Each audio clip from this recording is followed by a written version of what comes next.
Dan ini makanya saya katakan bicara tentang halal haram ini urusannya panjang sekali sebenarnya. Mulai dari neraka, mulai dari kehidupan dunia akan bermasalah dengan harta yang haram ya, seperti itu.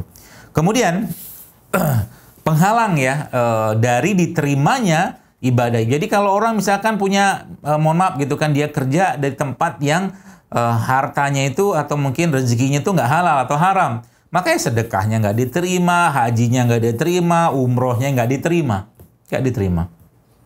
Ya, seperti itu. Ya, jadi ya jangan terlalu berharap banyak, karena memang Nabi pernah menjelaskan juga dalam sebuah hadis, teman-teman sekalian. Apa kata Nabi? Ya, Nabi mengatakan di situ ada seorang yang miskin, coba. Ini miskin, coba.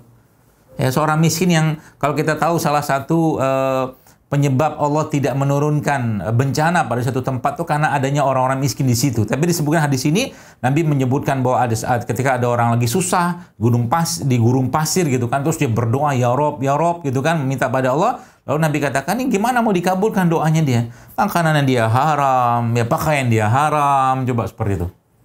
Ya, maka pentingnya kita, Bapak Ibu sekalian, teman sekalian, untuk mengetahui sanad ini. Sanad itu misalkan ini dari mana dapatnya. Makanya dalam Islam tidak akan beranjak kaki seseorang ya di hari kiamat nanti, salah satunya ketika sudah selesai pertanyaannya. Yaitu pertanyaan apa? Yaitu Allah bertanya, dari mana harta yang kau dapatkan, kemana engkau belanjakan.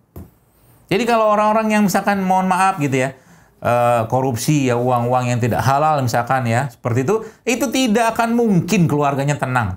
Yakinlah. Mau korupsi kayak apa juga, mau ngambil uang orang yang bukan haknya juga kayak apa juga, itu pasti akan ada masalah dalam keluarganya. Bahkan saya berkali-kali saya melihat orang yang, mohon maaf ya, kerjanya di tempat yang tidak halal gitu ya. So, nggak usah saya sebutkan lah ya.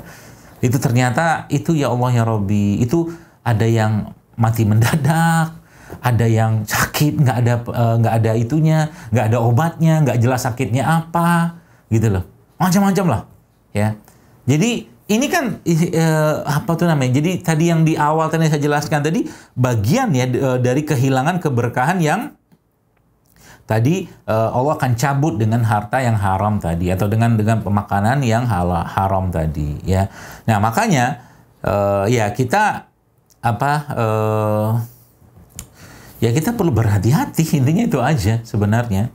Dan yang jadi masalah itu adalah apa? Nah, sebagaimana tadi saya jelaskan di awal tadi, ya, bahwa manusia kita ini sehat atau tidaknya kita itu bermula dari sehat atau tidaknya hati atau kolbunya kita, ya.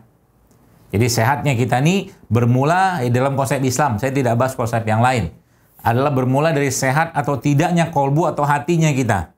Ya, terlepas dari hati itu organ apa kita nggak usah bahas, tapi kolbu sajalah.